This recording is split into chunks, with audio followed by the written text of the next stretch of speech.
Lundi 16 juin 2025. Merci de nous avoir choisis pour vous informer. C'est l'heure d'Infocité. Infocité, le journal de l'info de proximité sur la 95.2.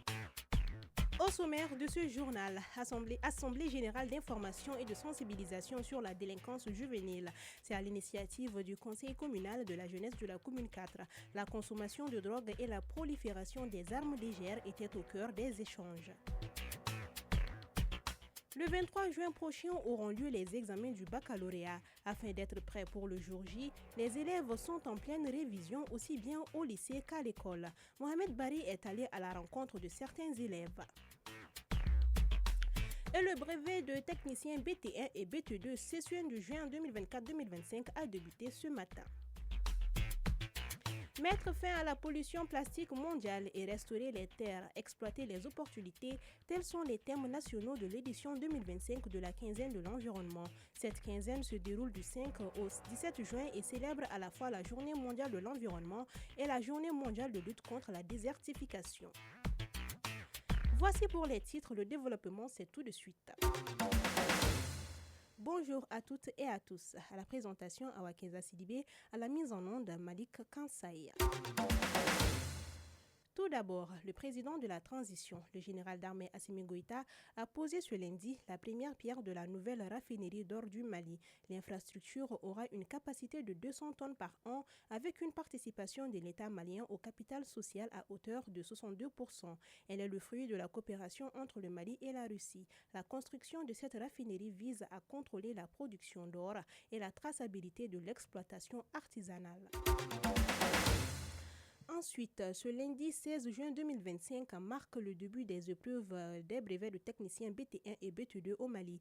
Le ministre de l'Éducation nationale, Dr Amadou Savané, a personnellement lancé la session au centre d'examen de l'ISICA au compte de la rive gauche du district de Bamako. Ce sont au total 5 804 candidats, dont 2 572 filles qui prennent part aux épreuves du BT1 et 1 898 candidats, dont 831 filles pour le BT2. Pour l'Académie d'enseignement de Bamako Rive Droite, c'est le centre de l'Institut Soni Alibert de Banankabougou qui a servi de cadre pour le lancement des examens du brevet de technicien E1 et 2. À l'échelle nationale, plus de 46 000 candidats prennent part aux examens dans 145 centres à travers tout le pays. Je vous le disais dans les titres, le Conseil communal de la jeunesse de la commune 4 a organisé en collaboration avec la population de Lafiabougou, Bougoudani et Taliko une assemblée générale d'information et de sensibilisation sur la délinquance juvénile, la consommation de drogue et la prolifération des armes légères. Cette rencontre a eu lieu vendredi dernier sur le terrain Calcio de Lafiabougou, Bougoudani en commune 4 du district de Bamako. Moussa Diabaté pour le compte rendu. De plus en plus, en commune 4, la violence entre jeunes devient monnaie courante, un fléau qui n'est pas sans méfait sur les localités de la dite commune.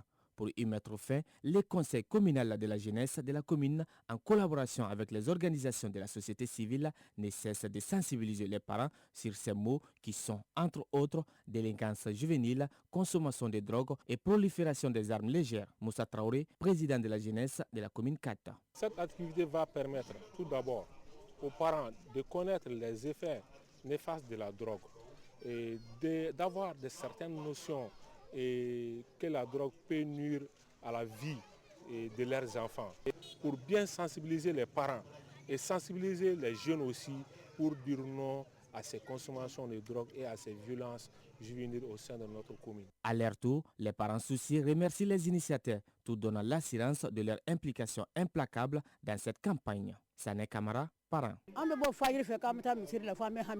C'était très difficile pour nous d'aller à la mosquée pour la prière de l'aube à cause de ces jeunes délinquants.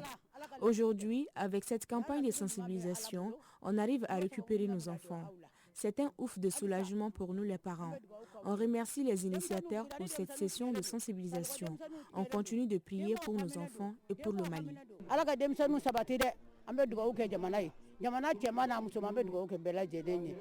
Les autorités de la commune ne restent pas à marge de cette lutte qui concerne tous et chacun. Nassira Madi Mamadi Keita, membre de la délégation spéciale de la commune 4. Le président de la délégation spéciale de la commune 4, c'est un jeune. Il dit que la porte de son bureau n'a jamais été fermée. et nous sommes prêts à accompagner la jeunesse de la commune 4 pour sauver la jeunesse de cette commune, Inch'Allah. Au terme de cette campagne de sensibilisation dans les 8 quartiers de la commune 4, un document de recommandations établi par la population a été remis à la délégation spéciale de la commune 4. À quelques jours des épreuves du baccalauréat 2025, les élèves se préparent au maximum. Conscients de l'enjeu, ils se concentrent sur les révisions pour maximiser leurs chances de réussite.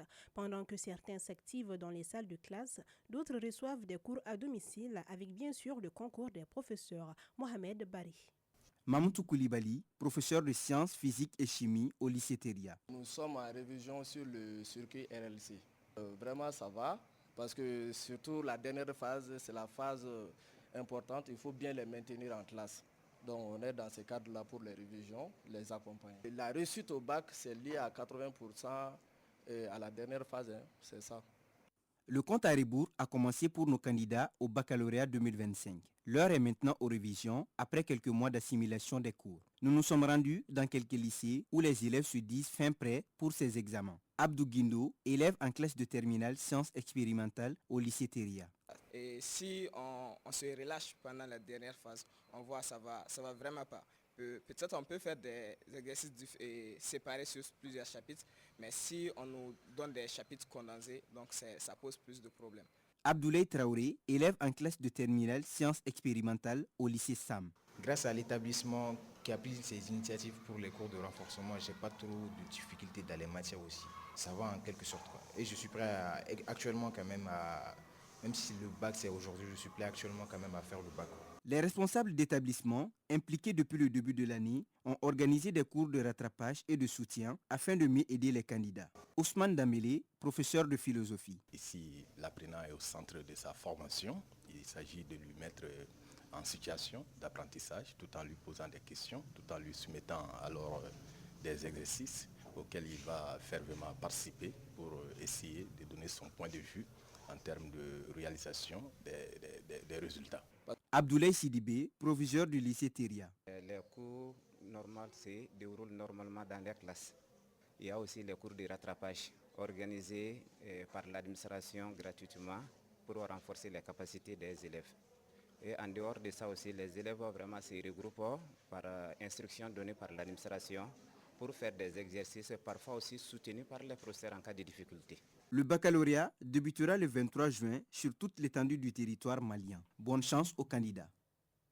Les épreuves du DEF sont terminées et après des semaines de révision intenses, beaucoup d'élèves profitent de cette période pour se reposer. Ils trouvent différentes manières de s'occuper pour faire passer le temps et oublier un peu le stress, même si l'attente des résultats maintient encore une certaine tension chez eux. Safia Toukone nous en parle dans son dossier. Après plusieurs mois de préparation intense, les candidats au diplôme d'études fondamentales DEF ont enfin terminé leurs épreuves. Un soulagement pour les élèves qui, désormais libérés du stress des examens, profitent pleinement de leur temps libre. Fatoumata Traoré, élève. Depuis la fin du DEF, je ne fais que regarder la télé, mais je compte apprendre un petit métier en attendant les résultats. Dans les familles comme ailleurs, les enfants jouent dans une ambiance détendue. Pour beaucoup, c'est aussi l'occasion de renouer avec des loisirs mis de côté durant l'année scolaire. Boubacar Sidiki Kone, élève. Depuis la fin des épreuves, je me réveille tard, je regarde des films et je sors avec des amis. Ça fait du bien de souffler un peu. Si certains exploitent ces instants pour la distraction, d'autres profitent de ces moments de repos pour réfléchir à leur avenir. Mariam Koulibaly, élève. Je vais profiter de ces vacances pour faire un stage chez mon oncle qui travaille dans les BTP. Ça me permettra de mieux m'orienter au lycée technique. Malgré l'ambiance festive, certains parents restent vigilants, affirme Amidou Sanogo, père de 2 enfants candidats au DF. De mon point de vue en tant que parent, je trouve qu'il faut plutôt faire occuper les enfants, les encourageant vraiment à s'investir dans d'autres activités. C'est mieux de les laisser jouer inutilement comme ça dans la famille, sinon dans les rues. En attendant les résultats, la majorité des candidats vivent ces instants comme une petite parenthèse de liberté, une pause bien méritée avant d'ouvrir une nouvelle page de leur parcours scolaire. À présent, le tour d'horizon de l'actualité internationale. Nous recevons Khadija Traoré pour le développement de l'actualité internationale. Khadija, bonjour. Bonjour Awa. En RDC, le Parlement autorise les poursuites contre le ministre de la Justice, Constant Moutamba. Constant Moutamba, ministre de la Justice et garde des Sceaux, est inculpé de détournement de deniers publics dans le cadre d'un projet de construction d'une prison à Kisangani dans le nord-ouest du pays et devrait donc quitter son poste selon la loi. Madagascar, le gouvernement répond à la fatigue des habitants d'Antananarivo face au délestage. La semaine dernière, les manifestations spontanées ont éclaté dans plusieurs quartiers de la capitale. Ces coupures de courant sont habituelles pendant la saison sèche, mais elles ont commencé plus tôt cette année. Face à ces pénuries, le gouvernement entend accélérer l'installation de parcs solaires et d'une nouvelle centrale thermique. Enfin, les États-Unis envisagent d'ajouter 25 pays africains à la liste des pays interdits d'entrer sur le territoire. Effectivement, Washington veut rallonger la liste des interdictions de voyage dans le pays. Le gouvernement américain envisagerait d'imposer des restrictions de voyage ou interdiction totale d'entrée pour les ressortissants de 36 pays, dont 25 du continent africain. Washington souhaite que ces pays remplissent certaines conditions de sécurité. Il dispose de 60 jours pour se mettre en règle. C'est tout. Merci beaucoup Khadija pour toutes ces informations. Je t'en prie. Un autre titre de ce journal, Protéger Dame Nature, tel est l'objectif de l'édition 2025 de la quinzaine de l'environnement. Cet événement constitue une opportunité pour sensibiliser et mobiliser les différents acteurs du gouvernement, de la société civile et du secteur privé autour des enjeux environnementaux.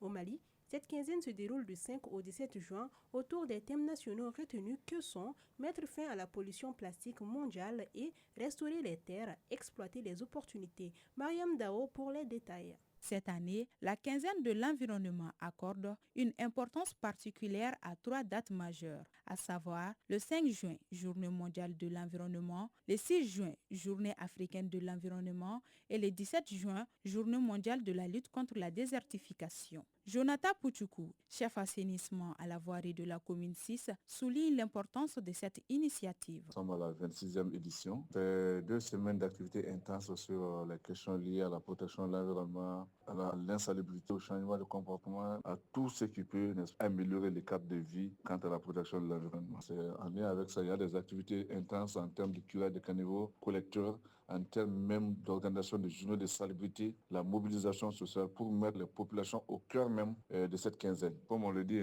mon environnement, je m'en occupe. Chacun de nous est interpellé. Durant notre promenade, nous avons rencontré Aminata Diarra, les mains alourdies par un sachet plastique bleu contenant ses courses. Pour cette dame, la lutte contre les sachets plastiques est plus qu'une nécessité. J'utilise les sachets plastiques durant mes courses. À vrai dire, ce n'est pas une bonne chose pour l'environnement. Ils sont visibles partout dans les rues et bouchent les caniveaux, causant ainsi les inondations. Mener des luttes pour faire disparaître les sachets plastiques est une bonne initiative. Amidou Sanoukou. Les sachets plastiques ont une durée de vie très large. Ils prennent des années pour se dégénérer. On doit tout faire pour savoir comment les utiliser et après l'utilisation, comment les gérer. Parce qu'il y a certaines personnes même qui brûlent les sachets. Or, si on respire la fumée, ça agit directement sur les poumons. Il faut d'abord une conscientisation générale sur les sachets, comment les utiliser et après utilisation, où les jeter. Aliou Sissé, directeur d'un centre culturel et artiste danseur, utilise son art pour sensibiliser les populations aux méfaits des sachets plastiques. C'est la jalousie qui m'a poussé pour sensibiliser la population aux déchets plastiques. En fait, en 2004, il y avait des étrangers qui venaient ici, qui ont travaillé avec moi sur la danse. Et quand ils venaient, ils ont trouvé qu'il est en train de polluer le Mali. Et ça fait vraiment la pollution. Du coup, ils critiquaient beaucoup l'environnement malien pour dire que le Mali est très sale. Donc ça m'a vraiment mis en colère. Moi, je me suis dit, en tant qu'artiste, qu'est-ce que je peux faire pour que ce fléau s'arrête. Donc c'est pour cela que j'ai commencé à sensibiliser la population pour expliquer les dégâts que les sachets sont en train de causer au Mali. La quinzaine de l'environnement au Mali constitue une période cruciale pour renforcer la prise de conscience collective face aux défis environnementaux. Elle encourage des activités citoyennes en faveur d'un avenir plus propre et plus durable.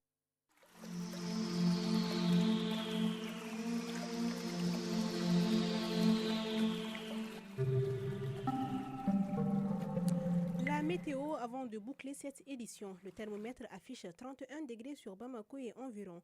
La maximale attendue sera de 34 degrés. Le coucher du soleil est prévu à 18h58 minutes. C'est tout pour ce journal qui vous a été présenté par Awakenza Sidibé. Réalisation assistant Jakite Kadiatou Wage. Mise en onde Malik Kansa et Fatoumata Diallo. Mise en ligne Badji Touré. Coordination éditoriale Seydou Traoré, Jeff Adjara. Merci de nous avoir suivis. Ne bougez pas, la page des sports, c'est tout de suite avec Moussa Diabaté, Hawa Kamisoko et Bouraïma Diallo. Très bonne suite de programme sur l'onde de choc.